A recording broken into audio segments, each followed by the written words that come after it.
Hey, how's it going, everybody? This is Bryce Langley, and we're here with the debut edition of The Most Important Part, a video game podcast where we cover current news, old news, and just discuss video games in general.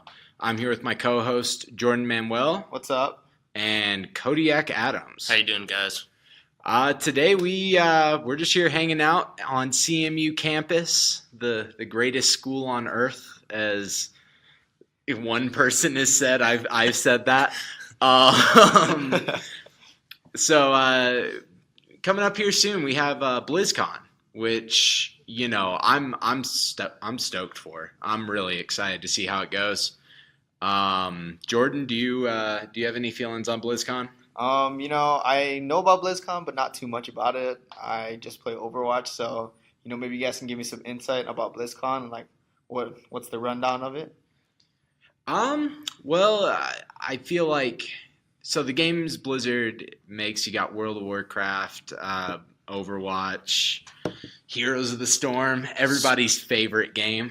What else do they have? Warcraft and StarCraft. Yeah, Warcraft, those StarCraft. originals. But as far as stuff that they're currently updating and probably will be making content for BlizzCon, it's probably going to be Overwatch and World of Warcraft primarily.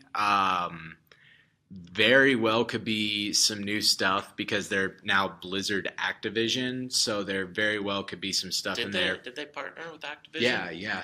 So if you actually go on to Battle.net nowadays, I know they did that Battle.net. Yeah. So they're straight up partners now, and so who knows? There might be some cool new content for the new Call of Duty game.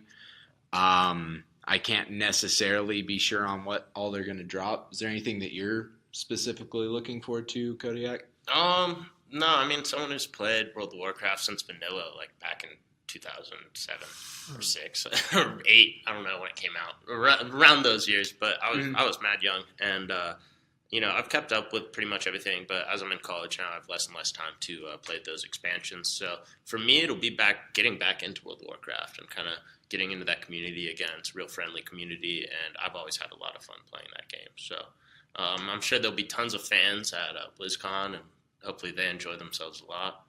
Oh, yeah. I mean, it's always just like a huge monster of an event, comparable to, Comic-Con in San Diego, like the big Comic-Con, PAX or even like E3. Like BlizzCon is freaking huge. And even though Kodiak, you're excited for, World of Warcraft where everything's fun and people are nice to each other.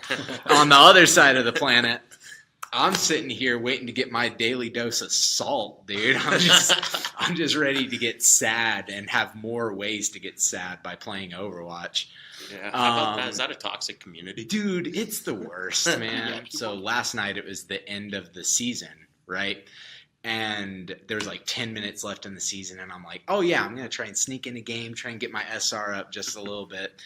And God, it was so bad. And yeah, so even though I got the like SR boost, we definitely won, but man, it just reminded me everything that I hate about Overwatch. It's like most of the times I hate video games. Video games are terrible, especially when I have to depend on other people to do their job to play them. So, for BlizzCon, Overwatch has actually came out and said Blizzard's come out and say that they're reining back content from the BlizzCon news drop just because there is so much content that's about to smack Overwatch square in the face that they're afraid that if they drop another map along with all the other stuff that they're going to drop, the map is just going to get lost in the shuffle.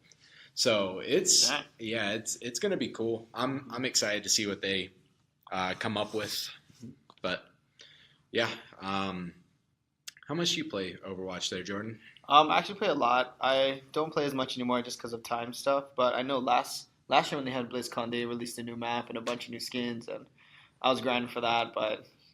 And my rank wasn't the greatest. Yeah, because I just get smacked down with a bunch of randoms. Man, I feel like Overwatch is one of those games where I definitely care about my ranking, but at the same time, I realized I just don't have the time to put into like Right. grind to become like really good at it. And so, it's always going to be something that I enjoy the game. It's a, very fun shooter, but, definitely you gotta put in the hours in order to get good at that. I definitely feel it's a lot better when like you have your friends, you have like a little squad so you can fight with. I've been watching my roommate Noah Pranchke play a lot of Overwatch, and I noticed some changes and stuff. And he was saying they like made it looking for group within the game. Does that change the dynamic of anything? Dude, oh man, I've never seen a feature be put into a video game and then die as quickly as Overwatch's look for group. Like, it was so nice and so positive for like the first week, and then like literally just a couple of days ago I was like, oh, you know what, we're having a hard time. Like, me and my roommate would usually queue up together, and it's like I was like, okay, we're having terrible luck just queuing up as a 2-stack. Let me go to look for group. No one, like actual no groups found within like I think I looked from like gold to platinum, somewhere in there. Nothing. So like nothing. Like I actually think there was one, and it was like looking for strict goats comp, and I was like, oh, okay, well, not gonna do that. But yeah, that's BlizzCon. On to our next fun topic of news: the death of TellTale Games. Yeah, Man. From what I understand, they really threw kind of all their employees under the bus. So, shouts to TellTale. Yeah. Do you like know of the situation? From what I've read on it, honestly, is they shut down their main office, but they're still finishing some content for Netflix. So they gave their employees about a 30-minute warning to get out of the offices and told them, get on out of there, you're done. And then they kept about 25 people on their team because they need to finish some content for Netflix. And they said, well, good luck with this project. You're done in 2 weeks. So yeah, man, maybe not the best business move there, but I don't know what's going on other than that. Probably not. Jordan, have you ever played a TellTale game?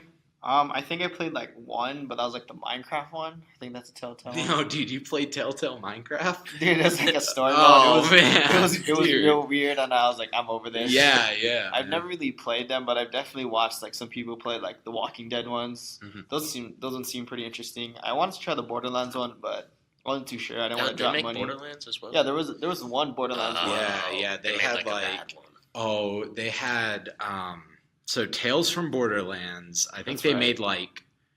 Did they make 2 of those or no? It was so TellTale Games. They always split their stuff up into like parts, and so they had like Tales from Borderlands Part 1, 2, 3, and 4. I think. Yeah, that's usually how they do it. Yeah, and TellTale Games. The reason why they stuck around for as long as they did, they had kind of like a built-in cult following because they used to do the like. Just like old point and click adventure stuff, and then they started to like get a lot of commercial success when they started to pick up licenses from movies and comics, really whatever was going on in like pop culture for like video gaming or TV or film at the time.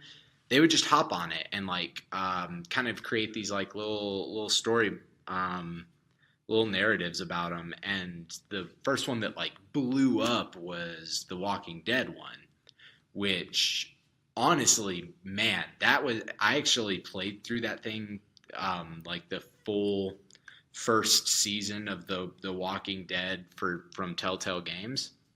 Did you like that one? Quality, man. It's some like that's some actually pretty solid stuff. It was like, they had like very good built-in stories just because, I feel like zombie apocalypse, you can really go in a lot of directions with that, and especially having the Walking Dead name. Like, I honestly, if they screwed that up, it would have been a wild a wild miss. But typically in horror games, the way that I see it, the least amount that I can do as a character, the more scary it is. Like, a lot more of it is out of my control. Whereas like Resident Evil, the zombie comes out of nowhere, I'm just gonna cap it. But if I'm playing, oh man, it's like Onslaught or Outlast. Outlast. Oh, that game is just scary because all Dude, you have is a video yeah, camera. all you have is a video camera. Like, that is, your weapon is hiding in a locker.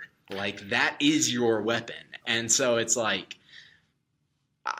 I don't know. I like the TellTale Games Walking Dead, and it sucks that they went under, but just seeing it from only playing The Walking Dead and watching a little bit of the Borderlands one, I knew that this wasn't sustainable, man. There's only so many genres where that will actually work before people are like, okay, this is, walking and conversation simulator, without the scariness of like zombie apocalypse. It kind of takes a lot away from it. Yeah. So to tie on to that too, kind of the consequences of these actions from Telltale and from the employees, which is crazy, is they're facing a class action lawsuit now. So that's big. They, according with law, they have to give their employees in a workspace with 100 and more employees a 60-day notice, and they gave them a 30-minute notice. So the employees said they couldn't even grab the stuff from their desk before they had to leave the offices. It's another case of a company that creates video games overworking their workers, not treating them fairly. We've kind of seen this, and a company like Rockstar openly said they worked 100-hour weeks to get Red Dead 2 finished. But they also lifted social media bans and gave their employees some sort of freedom to kind of talk about that experience and maybe vent. Yeah. Yeah. Actually, you brought up something that I definitely wanted to talk about, and that's Red Dead Redemption 2. Man, that game, dude. Jordan, what do you think about Red Dead Redemption? I played the first one. It was a lot of fun. It's a very big world. It's kind of had that GTA aspect, but like a cowboy shooter kind of thing. And I don't know about you guys, but I was pretty much into like Western world type thing. So it was pretty fun for me. But I was only like, I don't know how old I was, but I was like a little difficult for me to do some missions. But I mean, I cleared the game and I had a lot of fun. And I actually think I bought like the reboot of it, like, I don't know, like when I was old enough to like understand more, and it was pretty fun. How do you guys feel about Red Dead? I'll let you go, because if I start, I'm not going to stop. I had a lot of fun. I was probably like 14, 15 when it came out, maybe. So I enjoyed it. I don't know if I actually cleared the whole game. I ended up doing about a day and a half, 2 days of the story mode, and then I was like, well, I'm going online to shoot people with a buffalo hunting rifle, and I'd go sit up on the cliffs and snipe people. But I had a lot of fun, just the open world. It really, like, I think that's the best part of it, is you're not tied to, do this storyline. They really brought in that aspect from GTA. Go hang out with your friends, go ride around the West, and create havoc. So... Oh, here we go, Bryce. Okay, man, here comes an unpopular opinion. Dude, Red Dead Redemption is a terrible game. That game is trash. Any game that is literally a reskin of another game, I'm out, dude. Like, and I don't know. There's obviously some things that were different from Red Dead to GTA, but I don't think that they did enough to make it. Yeah, it was immersive. Don't get me wrong. Rockstar does an excellent job of immersion and like really throwing you into this world that they're trying to create. But it just bores me, man. Like the Rockstar games in general. Like, I'm not really a big GTA guy. I get really bored every single time that I pick up a GTA game.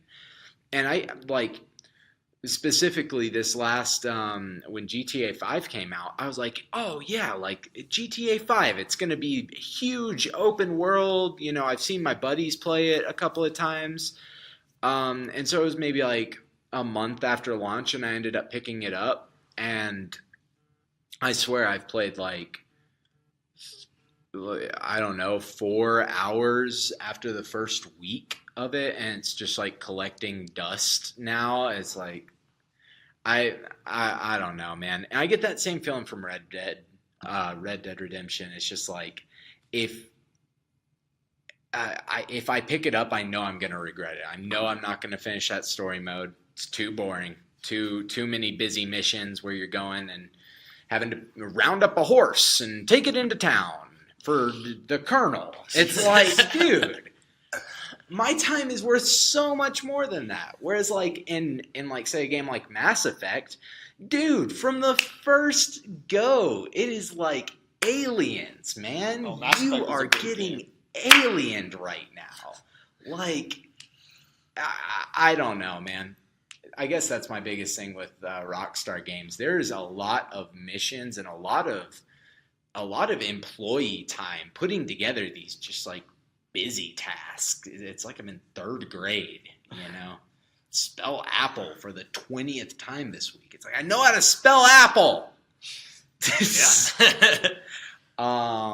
But yeah, that's my take though. Yeah, you guys have anything else to add? Are you guys gonna pick up Red Dead? I'm gonna get Red Dead too. Yeah, I'm I probably need a gonna get break. Red Dead too. I bought the last Call of Duty, and I was, I played more zombies than Yeah. anything else, I think. Oh, you And, bought Black Ops 4? no, I didn't get that one. I got the World War II, and That didn't- was alright. It was all right, but my thing with those Call of Duty games is I feel like I'm playing Overwatch now. That my friends are like, use your ult, and I'm like, this Yeah. is Call of Duty, dude. Why don't I shoot him in the head? Like, exactly. like this makes no sense. So, I actually did just pick up Black Ops 4. And it definitely feels like Dude, you're not wrong, man. There's Yeah. so much like you start up a game and it's like, which character do you want to play? And I'm like, dude, I thought that I could custom change class. my skin. Like that's the only thing I was expecting to change. You're telling me this dude can send out an RC car to electrocute somebody? Oh, I fucking hate that. What the hell is that, Yeah. man?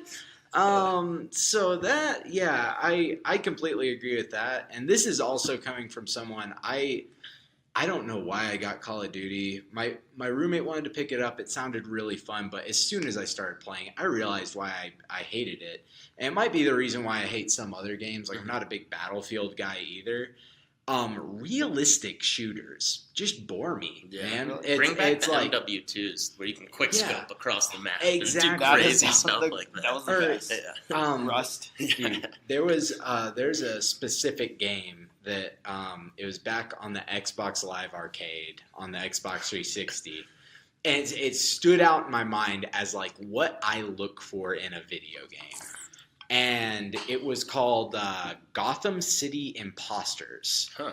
Dude, That game was fun. I that remember game that. was ridiculously fun. It reminded me so much of Overwatch, but like kind of mixed with Modern Warfare 2, in that you could like create your custom classes, but there was like different body types. And so like all different body types could only support this type of weapon, Like, or you have, like, so much, you could take so much damage or like so fast. So like you can't pick like some big ass guy with a minigun taking a lot of damage, but you'd be slow. Yeah. Like you'd be like literally a tank just with the signs to shoot. Yeah, and I, the premise of the game was like, one team is a team of nothing but Batman, like people that just are dressed up like Batman and have Batman like clothing and weapons and Like, gadgets. grappling hooks and all that stuff. And then the other team was the Jokers, and it was just like a bunch of imposters of Jokers. And the reason why I liked it so much was it was a shooter. It was very, fast paced. You had to have quick reactions. You had to have skill to play the game. But at the same time, you throw in stuff like, okay, this character is capable of putting down a trap where if you step on it, it just is going to rocket you into the air. Or you could have skates on, and like that will get you around the map quicker. But it might also like this is in the place of your armor slot, and so like if you wear the skates, you're going to get around faster. But if you get shot once, you're dead. And it was so tongue in cheek. There was a lot of like comedic elements. I guess. I say all of that to say I don't like shooters that take themselves too seriously, and Modern Warfare and just Call of Duty in general, man, they really take themselves seriously. Same with Battlefield, man. It's just is no fun when you're that uptight. Yeah, but I could agree. That's part of why I stay away from the Call of Duties now. I come home to relax and play video games. Yeah. And I get on Call of Duty and I'm like, my eyes are going 1,000 miles an hour across the screen, and I'm looking for everything. And if I die, I get frustrated. It's starting to get that way with Overwatch for me, man. Like I just can't deal with how what that game does to me anymore. I hear my roommate screaming. Sometimes I can't take naps during the day. He's like, "Get on point! Like, what are you doing? What are you doing?" And I'm like, "Oh gosh, that doesn't sound." The fact that my neighbors haven't filed a police report yet is a small miracle. Jordan, you got kind of changing subjects. Jordan, you got any what's your favorite old video game, man? Oh, favorite old video game would be like Kingdom Hearts 2 and Kingdom Hearts 1. Like I really love those games. Like growing up, like I even bought a PS4 just so I can play those. And like I don't know, I'm a real RPG kind of guy, and like I got excited when they talked about the re-release of Final Fantasy VII, which I've not heard jack shit about in so long. Yeah, dude, for real. That game like literally got so much hype, and then nothing has happened yet. Dude, like 5 years. Like Kingdom Hearts 3 I get, because like they've been putting in so much work. Like at least we see it's like, a brand new story. At least you see like so much trailers. Like Final Fantasy VII, you just see like 5-second clip and that's it for like the rest of the year. It's like, where the fuck is this? It's just so silly because like it's literally just cleaning up something that already exists. How hard can it be? Yeah. But So I grew up on like Kingdom Hearts and like I don't know if you guys know, but like Fire Emblem. Like that was like like I love those tactic games. Or like, dude, my roommate is crazy into Fire Emblem. He's played like it's pretty in depth. Yeah. And then like there's this one game I used to play on the GameCube. It was called Army Men RTS. That was like the best one, like because you can like it's pretty much like StarCraft, but with like toy soldiers. And I just remember putting in the cheat code to get like unlimited resource, so I could just make tanks and tanks and tanks. Yeah, awesome. Man. What about you guys? You got any old games that you really like? I like to do like a yearly playthrough of Ocarina of Time. That's just something that I've always done ever since I was a kid. Okay. And I'm getting freaking efficient at it now, man. Like I'm like a speed runner through Ocarina of Time. Like I'm just tearing it up. Probably, I will say this. I'm a big fan of going back and replaying video games. So any video games where it's like you can only do like one Easter egg per playthrough. Like the game, like if you do this Easter egg, you can't do this other one. I like games like that. I can't think of any off the top of my head, but I know that there's like a couple where I've played them and like you have to make the decision in like, you know, I'll map out my playthrough. I'm totally cool with doing that. And so like, you know, I know at a certain point in time there's a fork in the road, and if I want to get this special thing, I have to completely sacrifice this other thing. And so that's always cool for me. But you play any other Zeldas? I've beaten A Link to the Past. Was that the one on the Game Boy? It was the one on the Super Nintendo. Oh, okay. And that one was a lot of fun. Just a really bright game, so it was just like a lot of fun to play it. Simple. Yeah. Majora's Mask, I got like halfway through that game, and I just ended up giving up. I should probably beat it at some point in time, but, you know, who knows. As far as any of the other ones, Twilight Princess was super tight. Played it on my Nintendo Wii right before I sold it. And, yeah, man. What about that new one that just came out? Oh, I have it. My Nintendo Switch is kind of turned into just like a Hulu machine for me. I have all of these sick games for it. Like I have Super Mario Odyssey. I have Zelda. I have all of the like fun games Like the for mainstream it. ones. Yeah. Like the ones that Nintendo's known for. Yeah, but I just like I don't know why, man. Like if I'm playing video games, I like I don't know. Like I almost feel like it being mobile makes me feel like I have to take advantage of the mobile play in order to even play it, which I know that's completely untrue. So I'm sure I'll get to those eventually. They're not bad games, though. What about you? Got any old video games that you particularly love? For me, I've played all the old games. I had an N64, I had a PlayStation, I had a PS2. The most nostalgic for me are all on PC or computer. I played Age of Empires, Age of Mythology. I'll go back and play those online and just love like rushing people and like playing like strategy games. Other than that, like RuneScape, old school RuneScape. They brought old school RuneScape. Isn't it coming to like the phone? They have it on mobile now, but old school RuneScape has been out for like a year and a half, 2 years, and I got back on it and I was like, dude, this is like when I was 13, like 12. I need this. Did you remember like your old like user info? But they reset all the accounts. So I restarted it. But like my guy has like 99 magic. Like I got like 100 mil on him. Like stuff that when I was like 12 or 13 was like I look up to people. I'm like, yo, here's like, and then like get on now and I'm running the game. And then World of Warcraft, I want to get back into it. I was a 2K rated Holy Paladin at one time, which for Arena at my time was like really good. So I had a lot of fun doing that, running. I was in PvP guild and some great guys online. So yeah, I need to get you in touch with my roommate because my roommate is all about. Now he plays a lot of craft, but he also he's like right now he's like in a total war hammer kick, dude. I feel like you guys would just be able to like chat about that for days because I can't play strategy games. They just work a little bit too slow for me. Or if they're real-time strategy, like I've tried to play StarCraft before and thrown myself into a pure anxiety attack. Yeah, because that'll be like a lot to handle at one time. Dude. Like it happens quickly. It's like you have to have planned out every step ahead. For real, man. So build orders, gather resources, build and fight people at the same time. Yeah. But no, I think you guys would get a kick of just kind of like picking each other's brains on like all the different strategy games and stuff, man. Yeah, definitely. Yeah.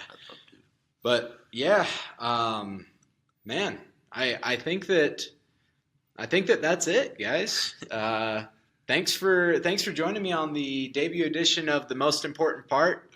Fun fact: the most important part is the computer. That's the most important part. In case you were wondering